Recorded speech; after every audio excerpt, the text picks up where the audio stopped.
7살 지민이가 떨리는 두 손으로 낡고 더러운 작업 장갑을 머리 위로 높이 치켜듭니다.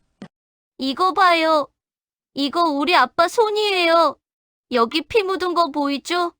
여기 굳은 살 있는 거 보이죠? 목소리가 점점 커지며 지민이는 장갑의 손가락 하나하나를 가리킵니다. 아빠는 손에 피가 나도 이랬어요. 손가락 부러져도 참고 이랬어요. 추운 겨울에도, 더운 여름에도. 면접관들이 냉소를 띠며 고개를 돌리자 지민이의 얼굴이 빨갛게 달아오릅니다. 왜 웃어요? 왜 아빠를 나쁜 사람이라고 해요? 지민이는 장갑을 가슴에 꼭 안고 온 힘을 다해 목이 터져라 외칩니다. 아빠는 나쁜 사람 아니에요? 아빠는 절대 잘못 안 했어요. 안전망 찢어져 있었어요. 안전벨트 망가져 있었어요. 눈물이 뺨을 타고 주르륵 흘러내리고 지민이의 목소리는 울음으로 갈라집니다. 회사에서 고쳐주지 않았어요. 빨리 일하라고만 했어요. 나쁜 건 아빠가 아니라 회사예요. 작은 다리가 휘청거리며 지민이는 그대로 바닥에 무릎을 꿇습니다. 장갑을 두 손으로 꼭 껴안은 채 온몸이 바들바들 떨리고 목매인 흐느끼는 소리만이 회의실을 가득 채웁니다. 지금부터 사연 시작합니다. 서울 변두리 비탈진 언덕 위에 자리 잡은 달동네에는 낡고 기울어진 판잣집들이 다닥다닥 붙어 있었습니다. 골목길은 좁아서 두 사람이 지나가려면 몸을 비껴야 했고 빗물이 고인 웅덩이에서는 퀴퀴한 냄새가 올라왔죠. 겨울이면 찬바람이 벽 틈새로 파고들고 여름이면 후텁지근한 열기가 방 안을 가득 채웠습니다.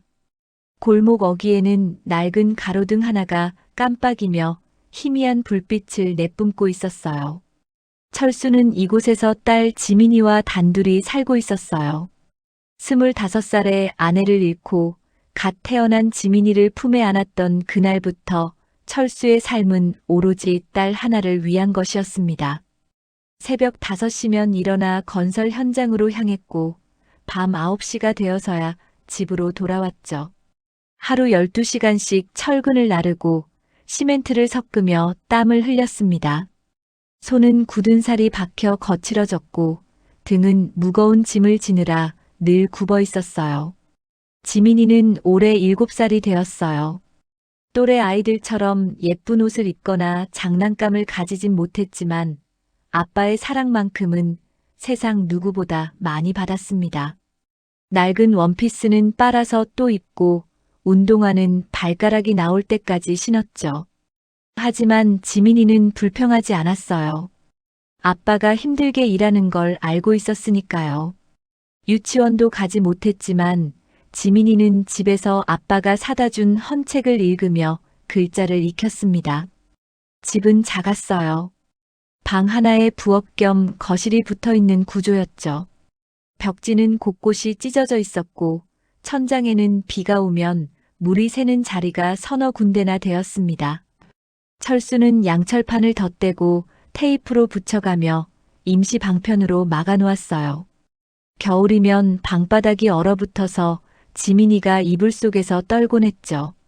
철수는 자신의 이불까지 딸에게 덮어주고 작업복을 껴입은 채 잠들곤 했습니다. 밤이면 철수는 지민이를 무릎에 앉히고 책을 읽어주곤 했습니다. 헌책방에서 100원, 200원 주고 산 동화책이었지만 지민이에게는 세상에서 가장 소중한 보물이었죠. 철수는 거친 손으로 책장을 넘기며 말했어요. 우리 지민이는 꼭 공부 많이 해서 이 달동네에서 벗어나야 한다. 아빠처럼 힘든 일 하지 말고 깨끗한 사무실에서 일하는 사람이 되는 거야. 지민이는 아빠의 품에 안겨 고개를 끄덕였습니다. 하지만 아이의 작은 귀 속에는 아빠의 기침 소리가 들려왔어요. 최근 들어 아빠의 기침이 점점 심해지고 있었습니다. 밤중에도 캑캑 기침을 하다가 일어나서 물을 마시곤 했죠. 아침이면 세면대에 피 섞인 가래를 뱉는 소리가 들렸고 지민이는 그 소리를 들을 때마다 가슴이 철렁 내려앉았어요. 아빠, 병원 가봐요. 지민이가 걱정스러운 얼굴로 말하면 철수는 손을 흔들며 웃었습니다. 괜찮아, 괜찮아. 먼지 좀 마셔서 그래. 우리 지민이 걱정 마. 하지만 지민이는 알고 있었어요. 아빠가 아프다는 걸. 얼굴이 점점 창백해지고 밥도 예전만큼 먹지 못한다는 걸요. 밥상에 놓인 김치와 된장찌개를 보며 철수는 몇 숟가락 뜨다가 그만 젓가락을 놓곤 했습니다. 입맛이 없다고 했지만 지민이는 아빠가 아프다는 걸 느낄 수 있었어요. 그래도 아빠는 매일 아침 일어나서 낡은 작업복을 입고 현장으로 향했습니다. 주황색 안전모를 쓰고 무릎까지 오는 작업화 끈을 단단히 묶었죠. 지민이는 아빠가 나갈 때마다 문틈으로 작은 얼굴을 내밀며 손을 흔들었어요. 아빠, 조심히 다녀와요. 그래, 우리 지민이. 착하게 있어. 철수는 딸의 얼굴을 보면 힘이 났습니다. 아무리 힘들어도 아무리 몸이 아파도 딸을 위해서라면 버틸 수 있었어요. 현장에서는 젊은 인부들도 힘들어하는 일을 철수는 묵묵히 해냈습니다. 무거운 철근을 어깨에 메고 계단을 오르내렸고 시멘트 자루를 나르며 땀을 비 오듯 흘렸죠.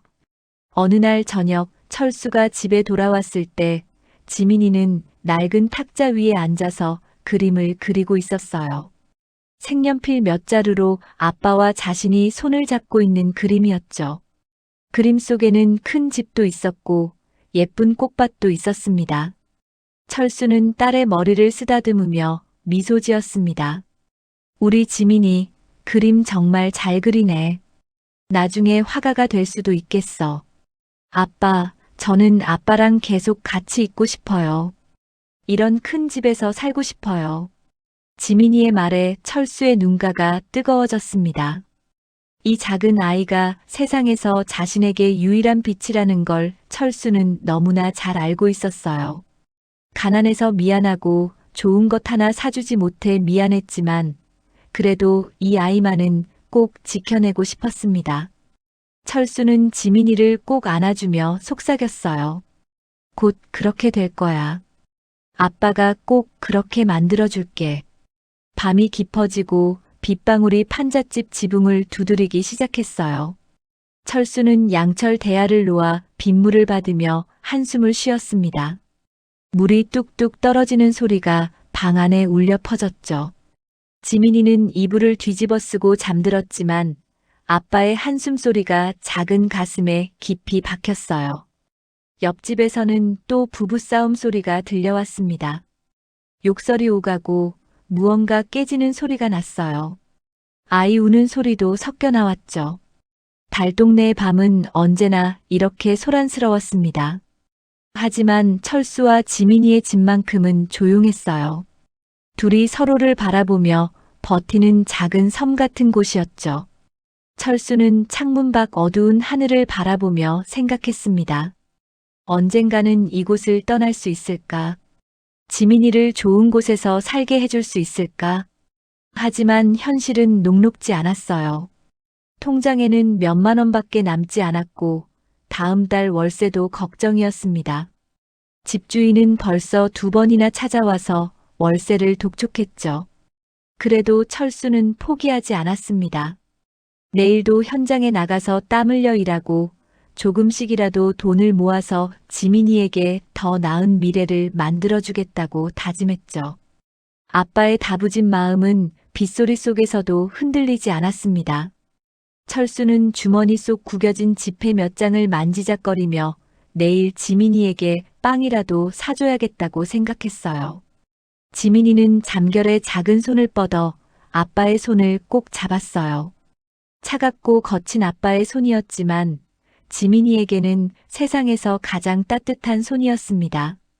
철수는 딸의 작은 손을 보며 눈물을 삼켰습니다.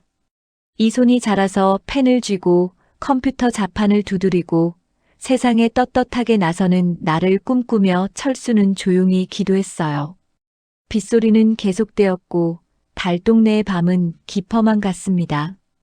여기서 잠깐 이 이야기가 마음에 드셨다면 완전 무료인 구독과 좋아요 버튼 한 번씩만 눌러주세요.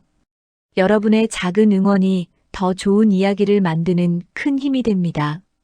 그로부터 사흘이 지난 아침이었습니다. 철수는 평소처럼 새벽에 일어나 현장으로 향했어요. 오늘은 고층 건물 15층 외벽 작업이 예정되어 있었죠.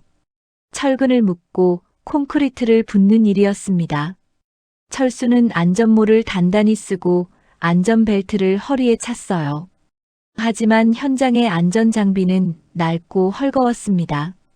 안전망도 군데군데 구멍이 나 있었고 안전벨트의 고리는 녹이 슬어 있었죠.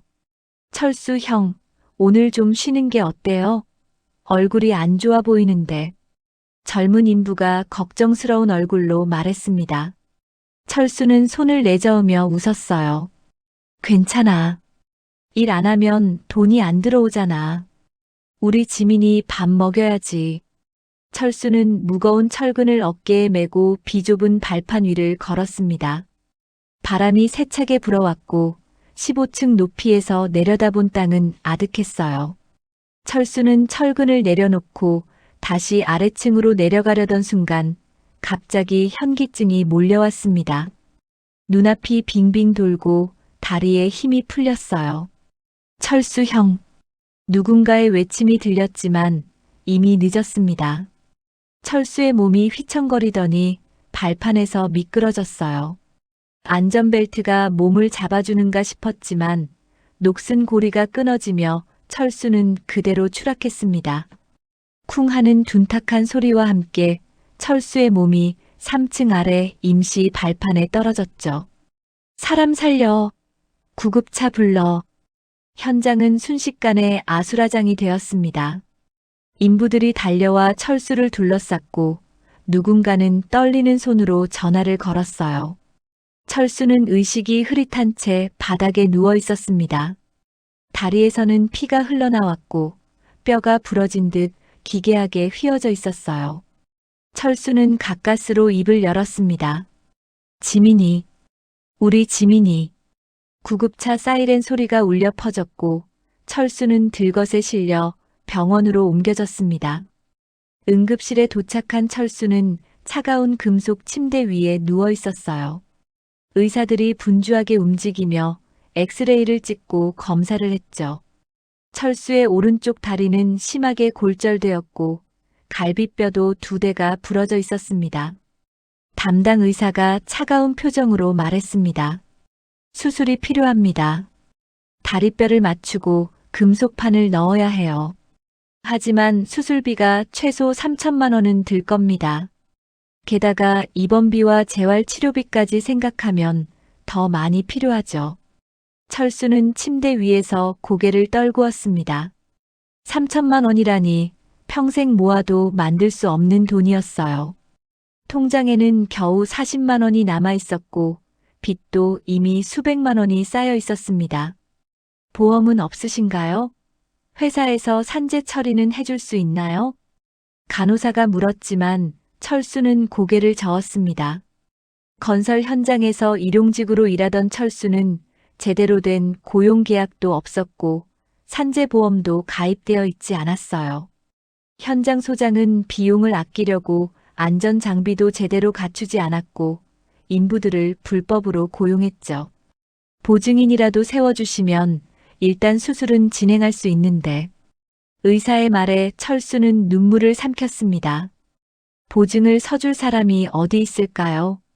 달동네 사람들은 모두 자기 살기도 바빴고 친척이라곤 연락도 끊긴 지 오래였어요.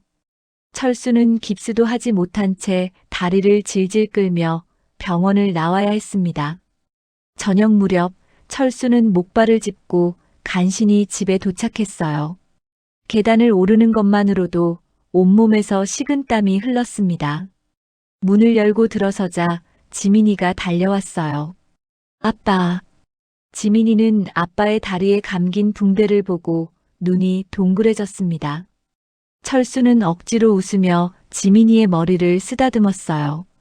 아빠 괜찮아. 조금 다쳤을 뿐이야. 하지만 지민이는 알았습니다. 아빠가 많이 아프다는 걸. 아빠의 얼굴은 창백했고 이마에는 식은땀이 맺혀 있었어요. 철수는 방바닥에 주저앉으며 한숨을 쉬었습니다. 이제 일을 할 수 없게 되었어요. 수술도 받지 못했고 다리는 제대로 붙지 않을 게 뻔했죠. 앞으로 어떻게 지민이를 먹여 살려야 할까요? 지민이는 아빠 곁에 조용히 앉아 있었습니다. 아이는 아빠가 힘들어하는 모습을 보며 가슴이 미어지는 것 같았어요. 그때 지민이의 눈에 탁자 위에 놓인 서류 봉투가 들어왔습니다. 낡은 갈색 봉투였는데 안에서 종이 한 장이 삐죽 나와 있었죠. 지민이는 조심스럽게 봉투를 열어보았습니다. 안에는 대기업 면접 안내문이 들어 있었어요. 큰 글씨로 면접 일정과 장소가 적혀 있었고 아빠의 이름인 박철수가 선명하게 인쇄되어 있었죠. 지민이는 종이를 들고 아빠에게 물었습니다. 아빠, 이게 뭐예요? 철수는 고개를 들어 종이를 보고는 쓸쓸하게 웃었습니다. 아빠가 지원했던 회사야. 정식 직원으로 뽑히면 월급도 많이 주고 보험도 들어주고 우리 지민이 학교도 보낼 수 있을 것 같았는데 이제 가지도 못하네. 면접 날짜는 모레였습니다. 하지만 철수는 다리를 다쳐서 걸을 수도 없었고 병원비 걱정에 정신이 없었어요. 꿈 같은 기회였지만 이제는 아무 소용이 없었죠. 철수는 안내문을 구겨서 쓰레기통에 던지려 했습니다. 아빠, 버리지 마요. 지민이가 재빨리 종이를 낚아챘습니다. 작은 손으로 구겨진 종이를 펴며 지민이는 말했어요. 아빠가 못 가면 내가 갈래요. 철수는 어이없다는 듯 지민이를 바라보았습니다.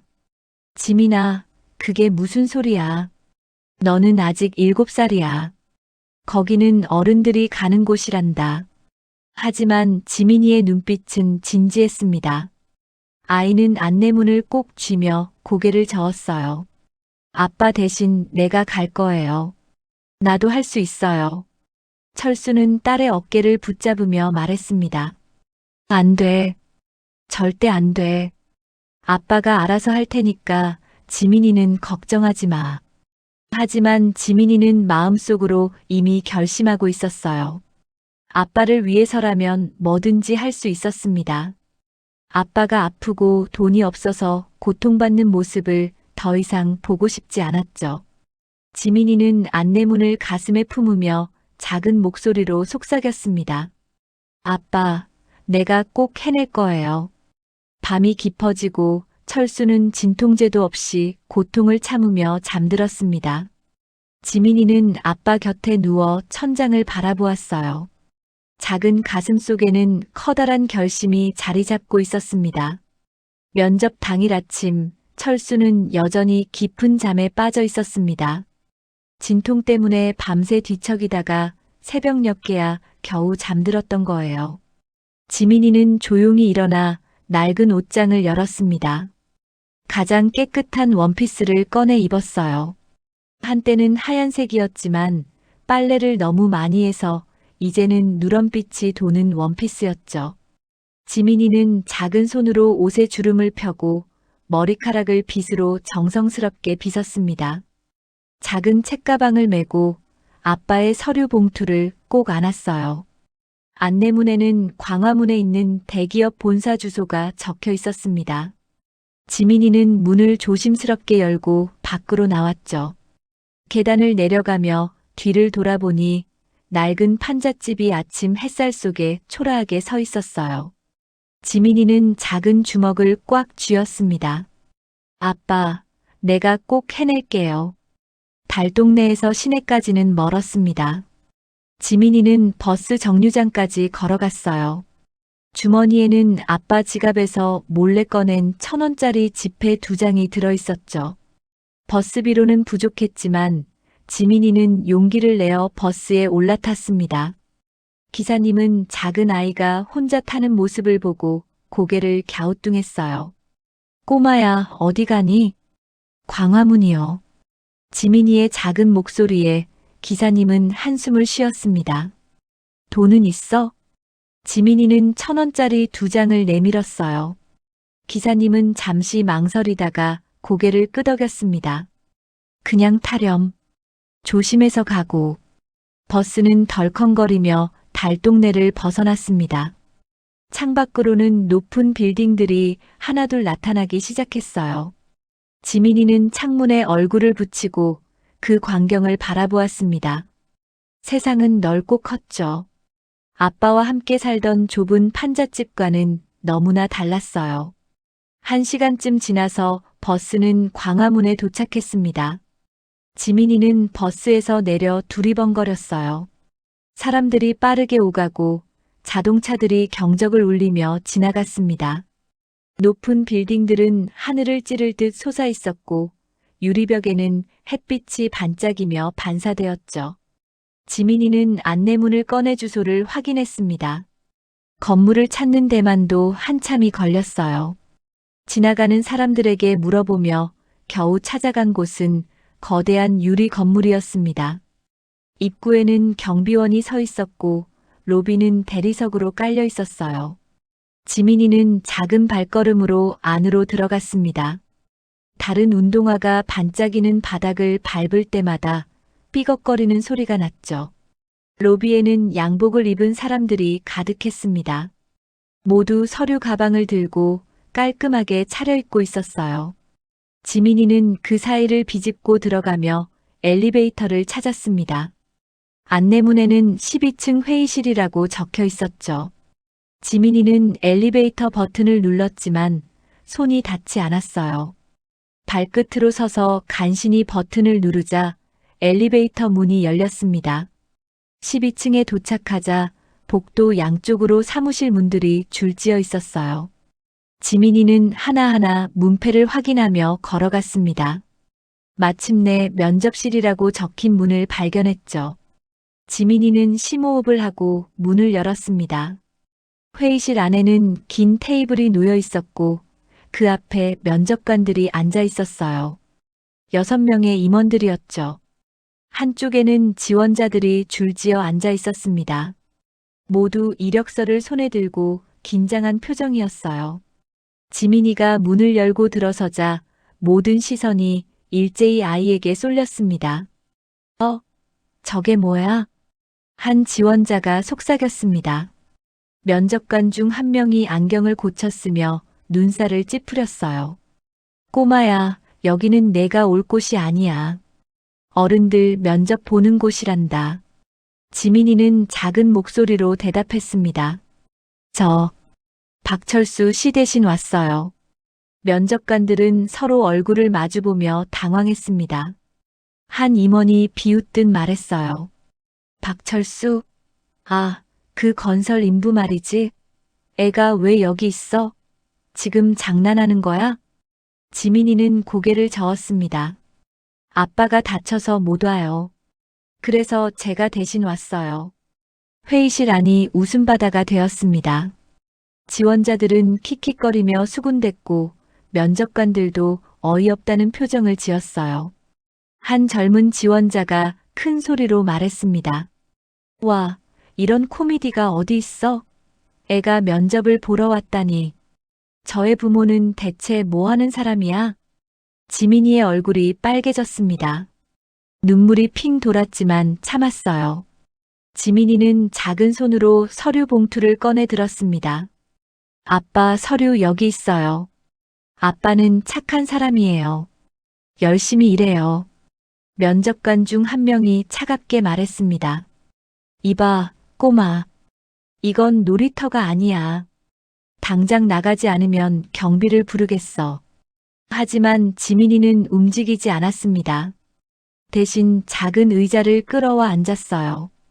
두 손을 무릎 위에 가지런히 모으고 면접관들을 똑바로 바라보았죠. 지민이의 눈빛에는 두려움도 있었지만 동시에 단단한 결심도 담겨 있었습니다. 저도 할 수 있어요. 질문해 주세요. 면접관들은 황당하다는 표정이었습니다. 한 임원이 팔짱을 끼며 비아냥거렸어요. 좋아, 그럼 물어볼까? 내 이름이 뭐니? 박지민이요. 나이는? 7살이요. 학교는 다니니? 아니요.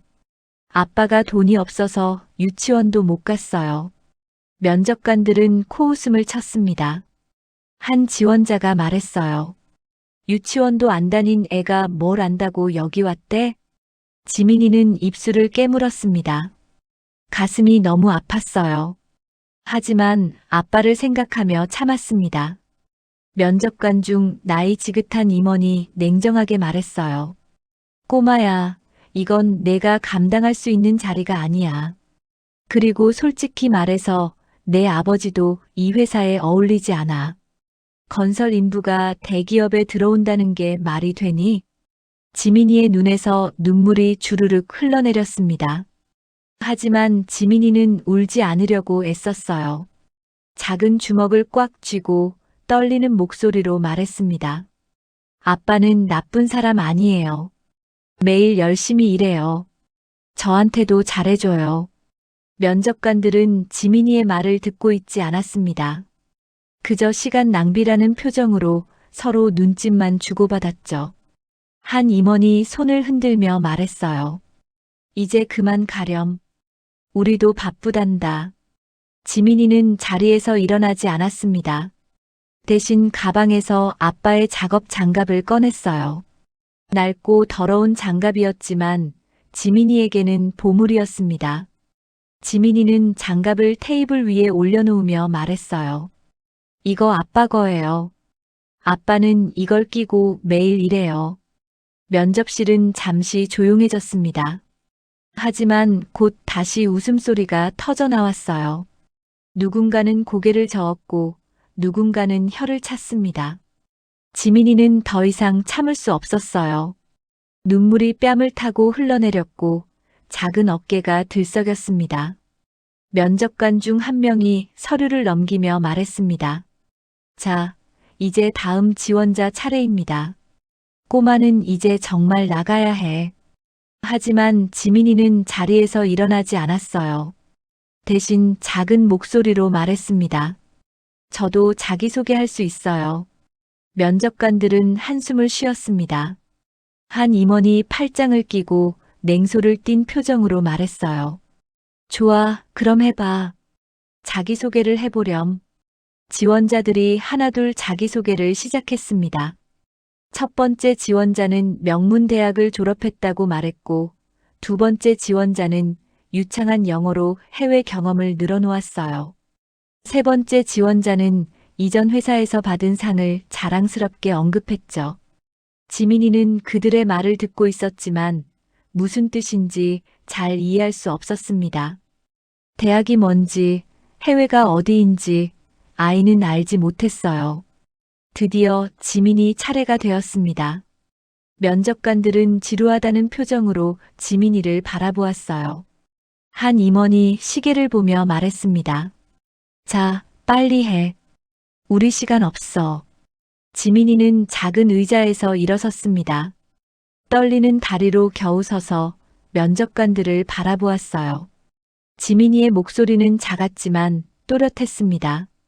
저는 박지민이에요. 7살이에요. 그래서 그게 다야? 한 면접관이 비웃으며 물었습니다. 지민이는 고개를 숙였어요. 저는 돈이 필요해요.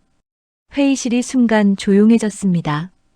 면접관들은 서로 얼굴을 마주 보았죠. 지민이는 계속 말했습니다.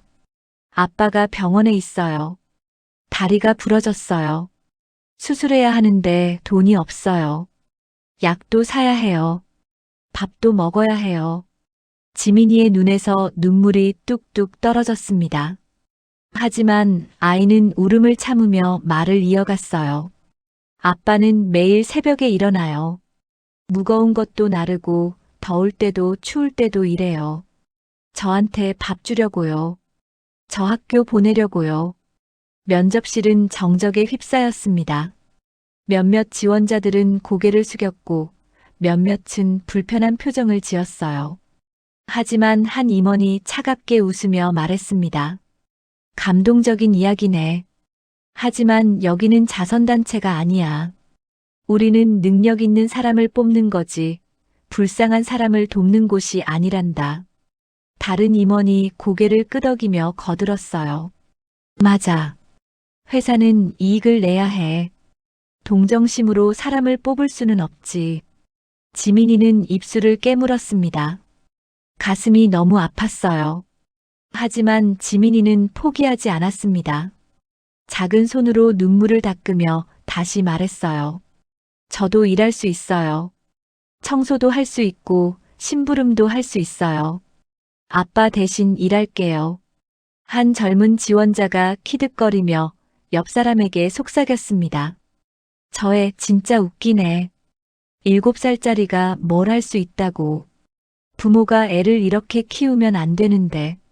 지민이는 그들의 수군거림을 들었지만 참았어요. 면접관 중 한 명이 서류를 탁 내려놓으며 날카롭게 말했습니다. 꼬마야, 이제 정말 그만해. 내가 여기 온 건 용감한 일이야. 하지만 이건 내가 할 수 있는 일이 아니란다. 어른이 되면 다시 와. 지민이는 고개를 저었습니다. 아니요. 아빠는 지금 아파요. 지금 도와드려야 해요. 그때 나이 지긋한 임원 하나가 서류철을 뒤적이며 말했습니다. 박철수. 아, 이 사람 맞네. 지원서를 보니까 건설 현장 인부였구만.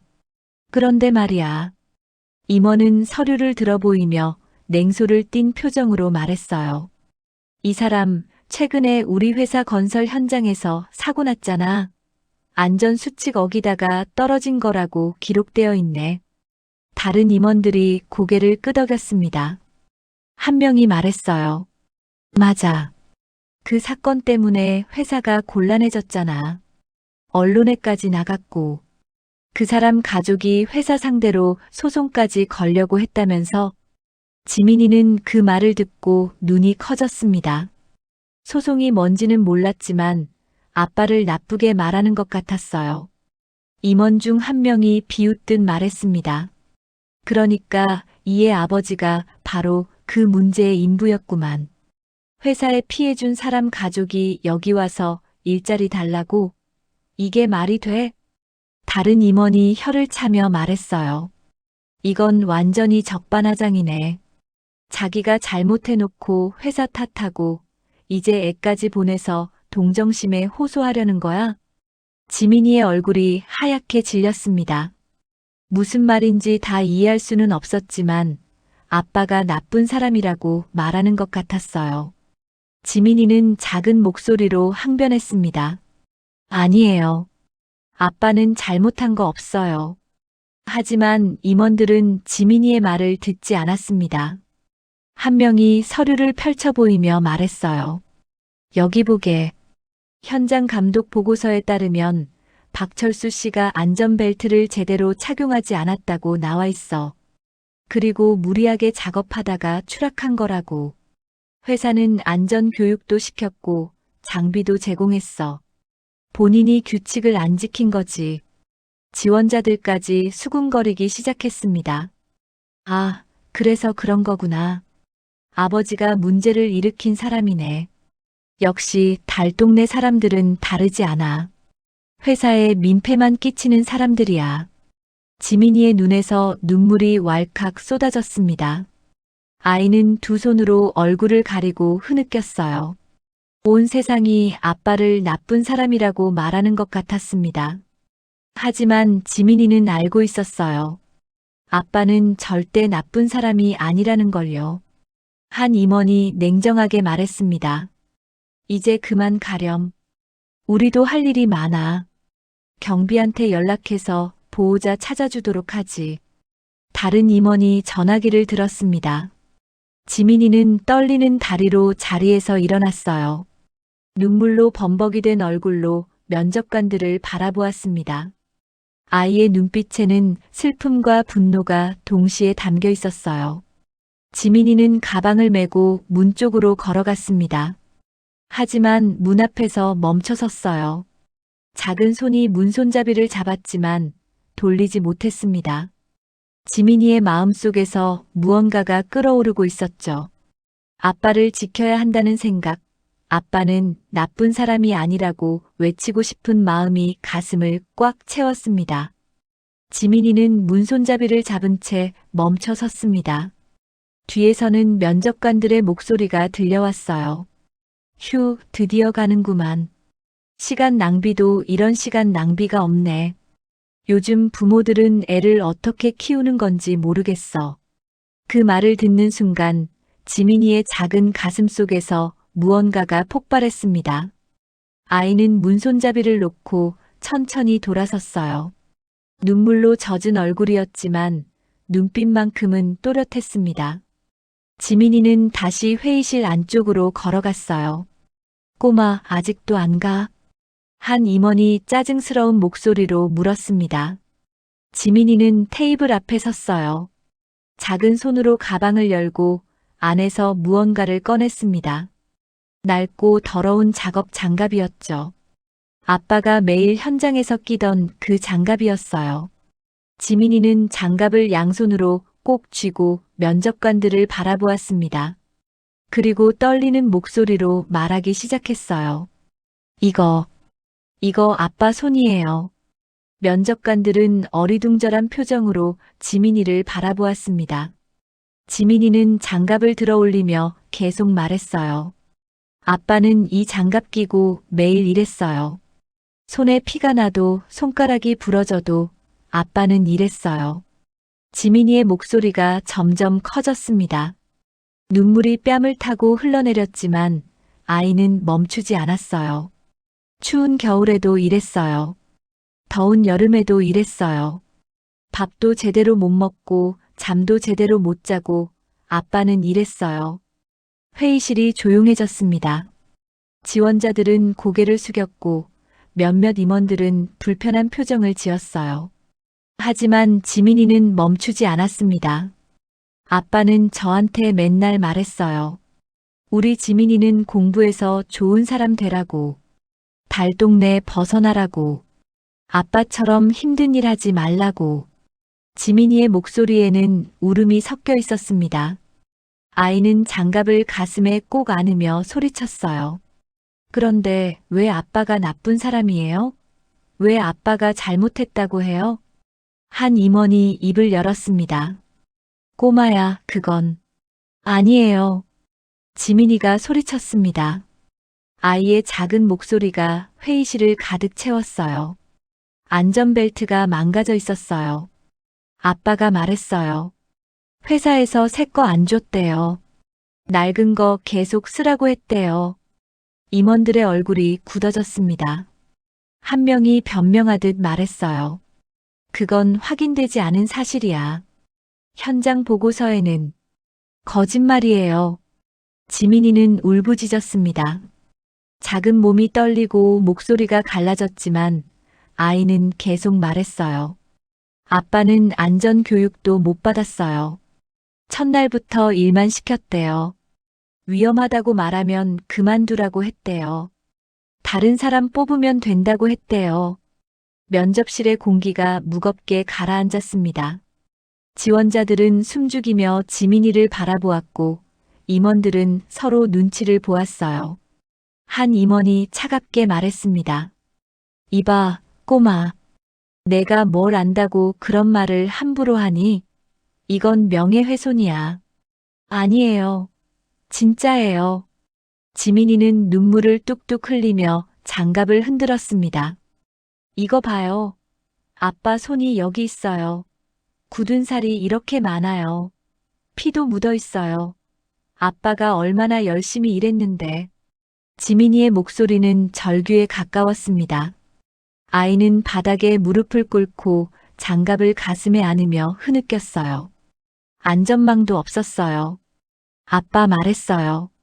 그물이 다 찢어져 있었대요. 그래도 회사는 고치라고 안 했대요. 빨리 일 끝내라고만 했대요. 한 젊은 임원이 당황하며 말했습니다. 이건 사실이 아니야. 우리 회사는 안전을 최우선으로. 거짓말. 지민이가 소리쳤습니다. 아이의 눈빛에는 분노가 타오르고 있었어요. 아빠는 착한 사람이에요. 거짓말 안 하는 사람이에요. 나쁜 건 회사예요. 아빠를 다치게 한 건 회사예요. 지원자들 중 몇몇이 고개를 끄덕였습니다. 한 사람이 작게 속삭였어요. 저의 말이 맞는 것 같은데. 요즘 건설 현장 안전 문제 뉴스에 많이 나오잖아. 그러게. 회사들이 비용 아끼려고 안전 장비 제대로 안 갖춰준다던데. 임원들은 불편한 표정으로 서로를 바라보았습니다. 한 명이 목소리를 낮추며 말했어요. 이 애를 빨리 내보내야 해. 이러다가 문제 커지겠어. 하지만 지민이는 움직이지 않았습니다. 아이는 바닥에 주저앉은 채 장갑을 꼭 껴안고 울고 있었어요. 작은 어깨가 들썩이고 흐느끼는 소리가 회의실을 가득 채웠습니다. 아빠는 죄인 아니에요. 아빠는 나쁜 사람 아니에요. 지민이의 울음소리에 몇몇 사람들의 눈가가 붉어졌습니다. 한 여성 지원자는 손수건을 꺼내 눈물을 닦았고 나이든 남성 지원자는 고개를 숙인 채 한숨을 쉬었어요. 한 임원이 일어서며 날카롭게 말했습니다. 이제 정말 그만해. 경비 불러서 이 아이 데려가게 해. 다른 임원이 전화기를 들었습니다. 하지만 그때 지민이가 다시 고개를 들었어요. 눈물 범벅이 된 얼굴로 면접관들을 하나하나 바라보며 말했습니다. 여러분도 아빠 있어요? 가족 있어요? 임원들은 대답하지 않았습니다. 지민이는 떨리는 목소리로 계속 말했어요. 여러분 아빠가 다치면 어때요? 여러분 가족이 아프면 어때요? 돈 없어서 병원 못 가면 어때요? 회의실은 정적에 휩싸였습니다. 지민이는 장갑을 들어 올리며 마지막으로 외쳤어요. 아빠는 착한 사람이에요. 우리 아빠는 세상에서 제일 좋은 사람이에요. 지민이의 목소리가 회의실 벽에 울려 퍼졌습니다. 아이는 그대로 바닥에 주저앉아 장갑을 안고 울기 시작했어요. 작은 몸이 떨리고 숨을 제대로 쉬지 못할 정도로 울었습니다. 문 밖에서 경비원이 들어왔습니다. 하지만 경비원조차 지민이의 모습을 보고 발걸음을 멈췄어요. 회의실 안에 모든 사람들이 울고 있는 아이를 바라보고 있었습니다. 누구도 움직이지 못했어요. 임원들은 서로 눈치만 보고 있었고 지원자들은 고개를 숙이고 있었습니다. 무거운 침묵만이 흘렀죠. 그 침묵 속에서 지민이의 흐느끼는 소리만이 회의실을 채우고 있었습니다. 경비원은 지민이에게 다가가려다가 멈칫했습니다. 아이의 울음소리가 너무나 절절했기 때문이에요. 회의실 안의 공기는 무겁게 가라앉아 있었고 누구도 먼저 입을 열지 못했습니다. 지민이는 바닥에 주저앉은 채 아빠의 장갑을 꼭 껴안고 흐느끼고 있었어요. 한 여성 지원자가 조심스럽게 자리에서 일어났습니다. 그리고 지민이에게 다가가 무릎을 꿇고 앉았어요. 손수건을 꺼내 지민이의 눈물을 닦아주려 했지만 지민이는 고개를 돌렸습니다. 여성 지원자는 안타까운 표정으로 지민이를 바라보다가 다시 자리로 돌아갔어요. 임원들은 서로 시선을 피하며 불편한 침묵을 유지하고 있었습니다. 한 임원이 서류를 뒤적이는 척하며 말했어요. 이제 정말 시간이 없으니까 다음 절차로. 잠깐만요. 나이 지긋한 남성 지원자 하나가 손을 들었습니다. 50대쯤 되어 보이는 그 사람은 천천히 일어섰어요. 면접관들은 그를 바라보았고 그는 조용히 말했습니다. 저 아이 말이 맞습니다. 회의실이 술렁거렸습니다. 임원 한 명이 눈살을 찌푸리며 물었어요. 무슨 소리입니까? 남성 지원자는 지민이를 바라보며 말했습니다. 저도 예전에 건설 현장에서 일했습니다. 10년 전 일이죠. 그때도 안전장비는 형편없었습니다. 낡은 벨트, 찢어진 안전망, 제대로 된 교육도 없었어요. 임원들의 얼굴이 굳어졌습니다. 다른 지원자 하나가 고개를 끄덕이며 말했어요. 저도 들은 적 있습니다. 건설 회사들이 비용 절감을 위해 안전에 소홀하다고요. 뉴스에도 나왔잖아요. 한 젊은 지원자가 조심스럽게 말했습니다.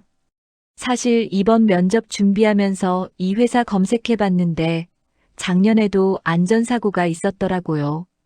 기사로 나왔었어요. 임원들은 당황한 표정이었습니다. 한 명이 목소리를 높여 말했어요. 그건 확인되지 않은 루머입니다. 우리 회사는 항상 안전을 최우선으로. 그럼 왜 저 아이 아버지가 다쳤습니까?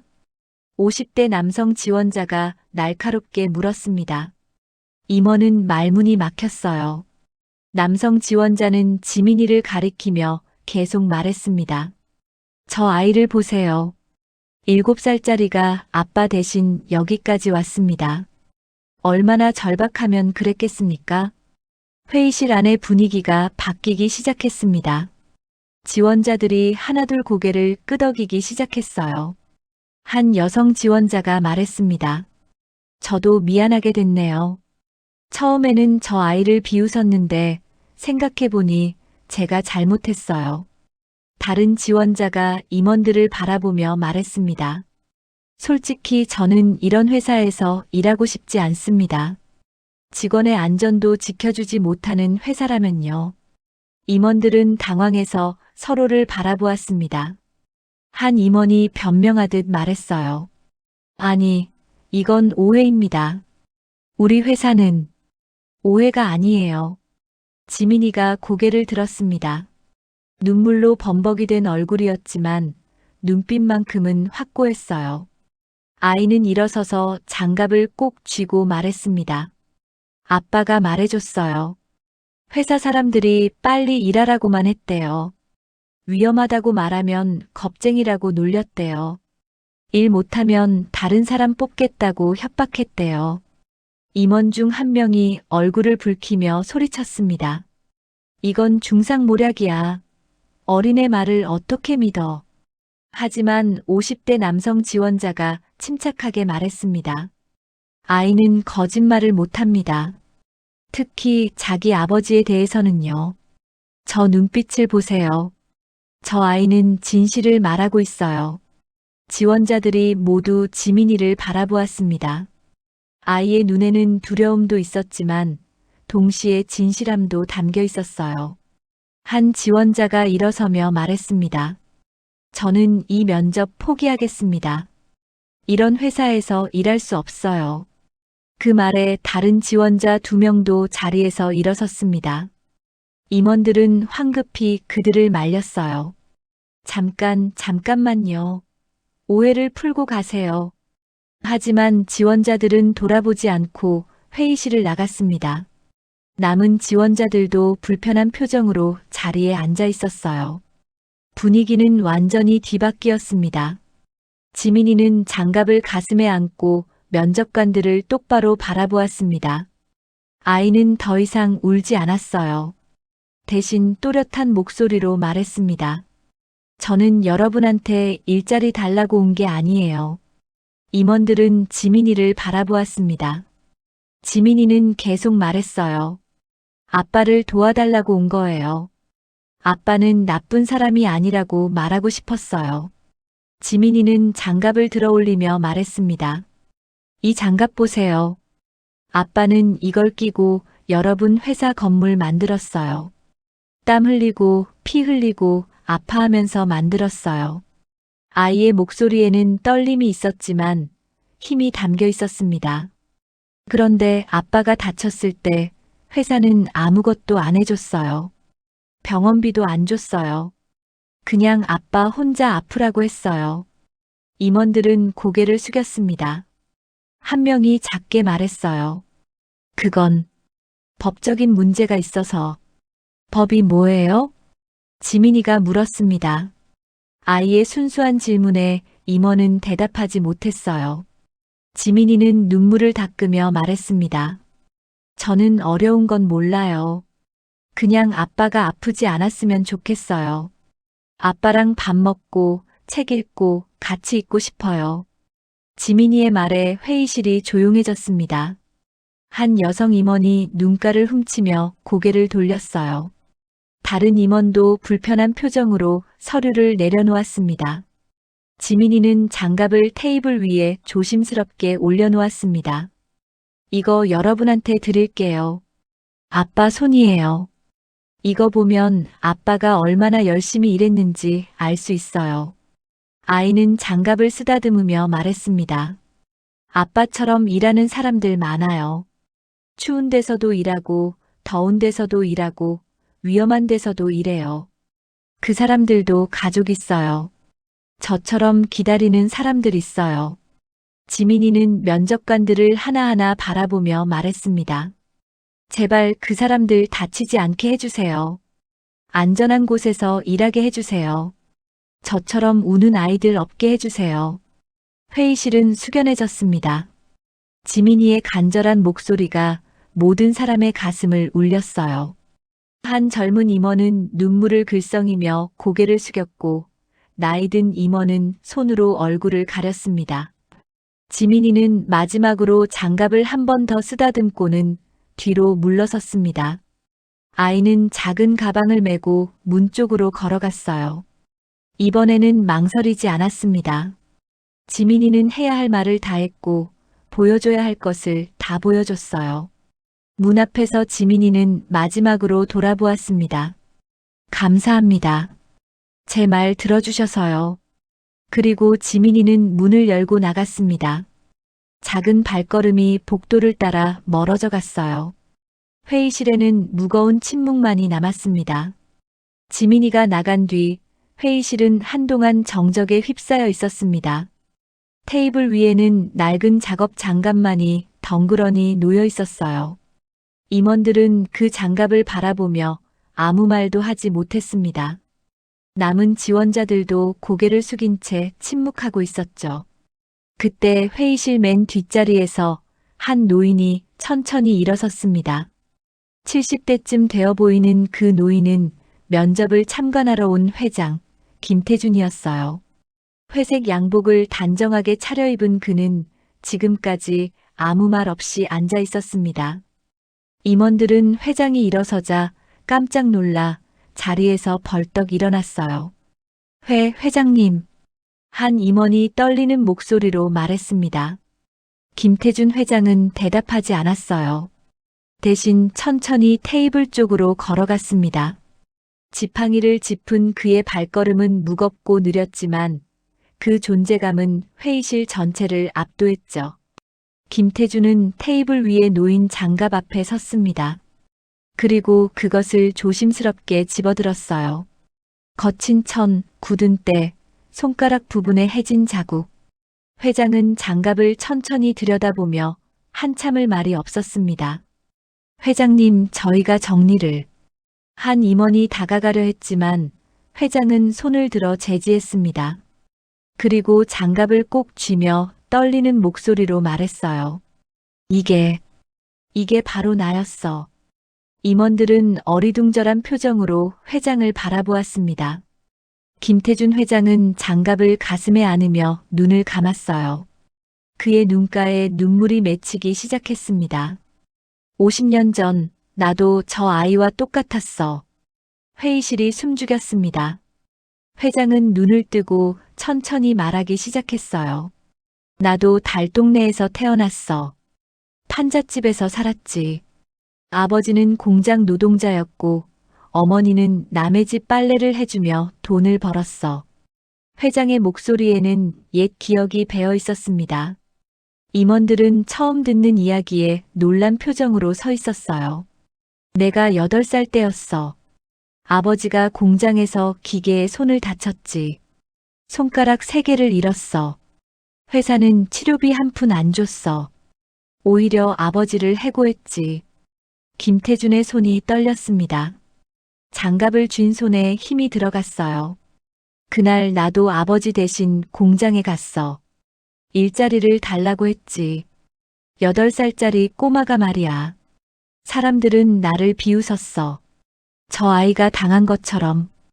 회장의 눈에서 눈물 한 방울이 흘러내렸습니다. 70평생을 살아온 노인의 눈물이었어요. 공장장이 나를 쫓아냈어. 발로 차서 내쫓았지. 나는 길바닥에 나뒹굴며 울었어. 아버지를 살려달라고, 우리 가족을 도와달라고. 임원들은 고개를 숙였습니다. 지원자들도 숨을 죽이며 회장의 이야기를 듣고 있었어요. 그날 밤 나는 결심했어. 언젠가 내가 힘을 가지게 되면 저런 일이 없도록 만들겠다고. 가난한 사람들이 무시당하지 않는 세상을 만들겠다고. 김태준 회장은 장갑을 내려다보며 쓸쓸하게 웃었습니다. 그런데 내가 뭘 만들었지? 50년이 지나도록 세상은 변하지 않았어. 저 아이도, 저 아이 아버지도 50년 전에 나와 똑같이 고통받고 있잖아. 회장의 목소리가 높아지기 시작했습니다. 내가 세운 회사가 그런 고통을 만들고 있었어. 나는 몰랐어. 아니, 모른 척했던 거야. 김태준은 갑자기 테이블을 주먹으로 내리쳤습니다. 쿵 하는 소리에 모두가 움찔했어요. 임원들은 창백한 얼굴로 회장을 바라보았습니다. 누가 안전장비를 제대로 갖추지 않았어? 누가 낡은 벨트를 그대로 쓰게 했어? 누가 직원들의 안전보다 이익을 먼저 생각했어? 회장의 목소리는 분노로 떨리고 있었습니다. 한 임원이 떨리는 목소리로 변명했어요. 회장님, 그건 비용 문제가. 닥쳐. 김태준 회장이 소리쳤습니다. 회의실 전체가 그 고함에 얼어붙었어요. 비용이 사람 목숨보다 중요해. 한 사람의 아버지가, 한 아이의 전부가 돈보다 가치가 없어. 회장은 의자를 걷어찼습니다. 의자가 넘어지며 요란한 소리를 냈어요. 임원들은 두려움에 떨며 뒷걸음질 쳤습니다. 너희들이 저 아이한테 뭐라고 했어?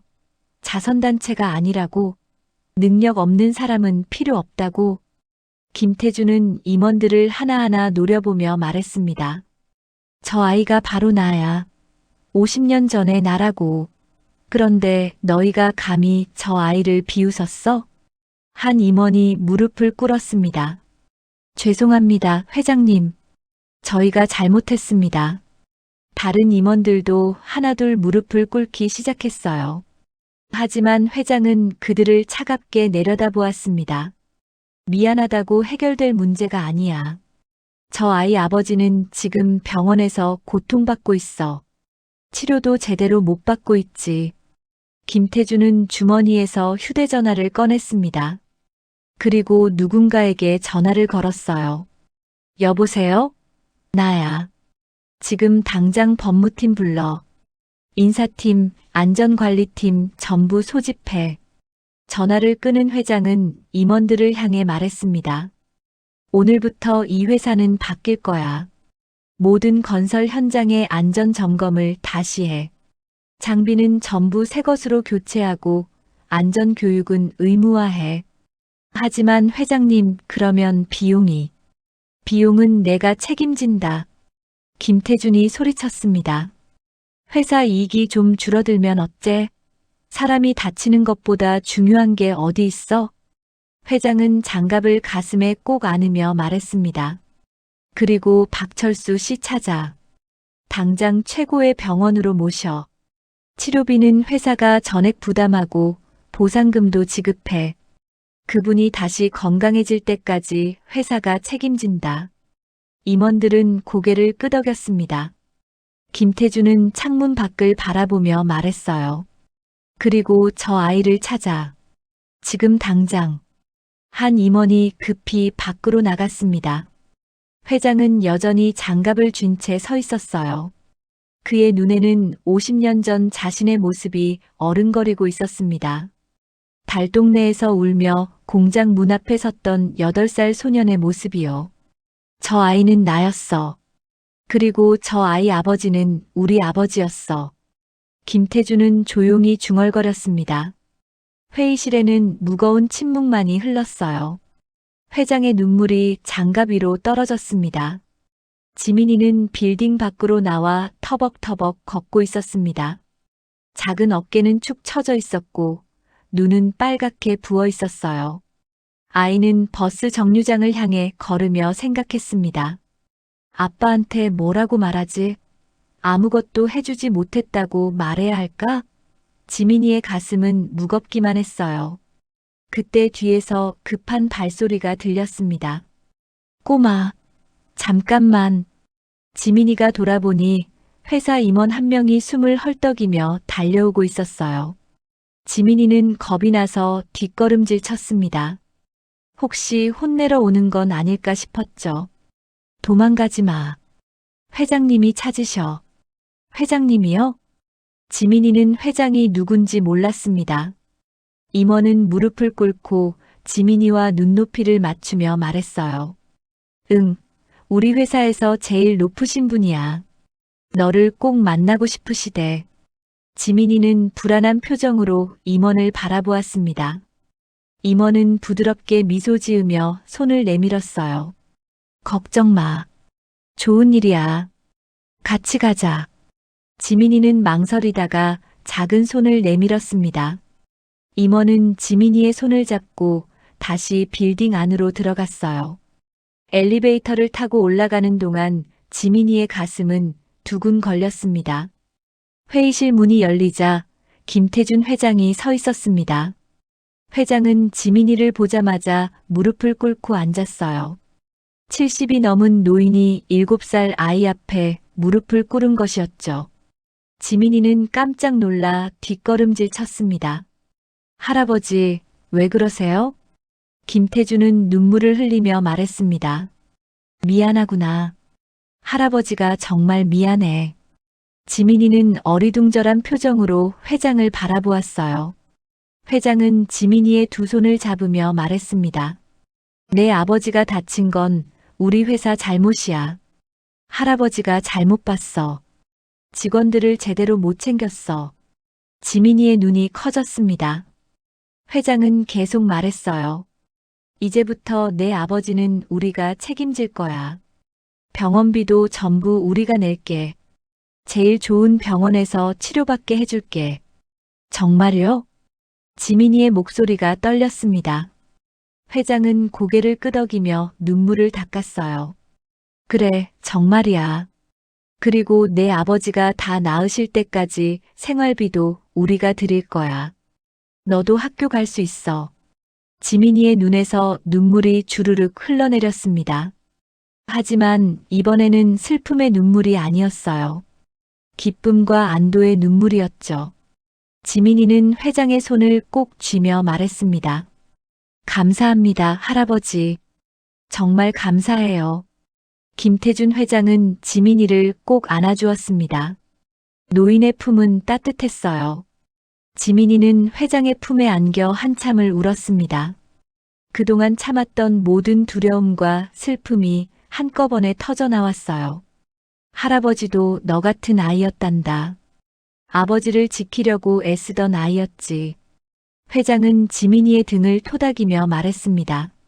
지민이는 고개를 들어 회장을 바라보았어요. 할아버지도요? 그래. 그래서 할아버지는 너를 보는 순간 알았어. 이 아이를 꼭 도와줘야 한다고.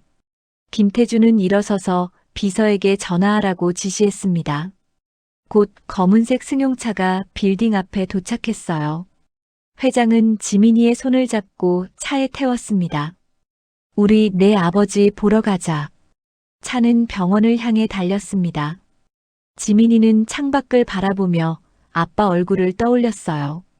이제 아빠가 치료받을 수 있다는 생각에 가슴이 벅찼습니다. 병원에 도착하자 의사들이 나와 회장을 맞이했어요. 회장은 단호하게 말했습니다. 박철수 씨를 특실로 옮기세요. 최고의 의료진으로 수술 준비하고요. 비용은 전액 우리 회사가 부담합니다. 의사들은 고개를 끄덕이며 바쁘게 움직였습니다. 지민이는 회장의 손을 꼭 잡고 병실로 향했어요. 병실 문을 열자 철수가 침대에 누워 있었습니다. 다리에는 여전히 붕대가 감겨 있었고 얼굴은 창백했어요. 하지만 지민이를 보자 철수의 얼굴에 미소가 번졌습니다. 지민아, 아빠. 지민이는 달려가 아빠를 꼭 안았습니다. 철수는 딸을 품에 안으며 눈물을 흘렸어요. 지민아, 너 어디 갔다 온 거야? 아빠가 얼마나 걱정했는데. 아빠, 미안해요. 근데 아빠, 이제 괜찮아요. 병원에서 치료받을 수 있어요. 철수는 고개를 들어 회장을 보았습니다. 김태준 회장은 철수에게 다가가 허리를 굽혀 인사했어요. 박철수 씨, 정말 죄송합니다. 우리 회사가 당신을 제대로 보호하지 못했습니다. 철수는 당황해서 일어나려 했지만 회장이 손을 내밀어 제지했어요. 편히 계세요. 이제부터 치료에만 전념하시면 됩니다. 모든 비용은 우리 회사가 책임지겠습니다. 철수의 눈에서 눈물이 흘러내렸습니다. 감사합니다. 정말 감사합니다. 김태준은 지민이를 바라보며 말했습니다. 감사할 건 저예요. 이 아이가 저를 깨웠습니다. 제가 잊고 있던 것을 일깨워줬어요. 회장은 철수의 손을 잡으며 말했습니다. 앞으로 당신은 우리 회사 정식 직원입니다. 다 나으시면 안전한 부서에서 일하시면 됩니다.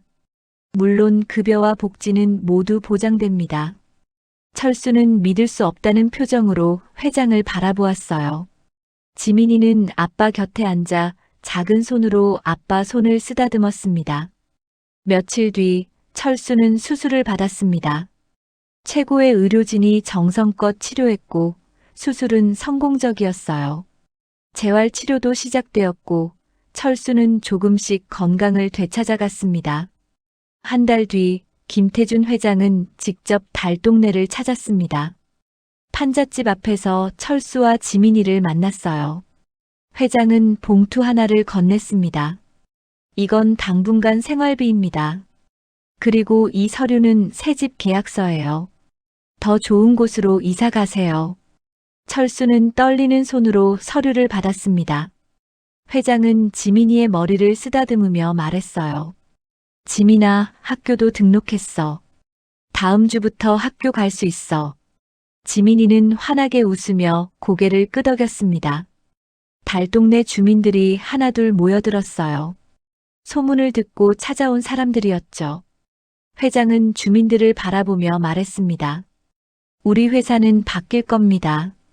다시는 이런 일이 없도록 하겠습니다.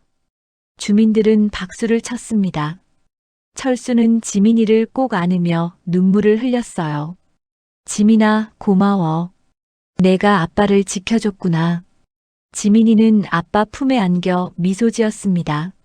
아이는 마음속으로 다짐했어요. 아빠, 이제 제가 아빠 지켜드릴게요.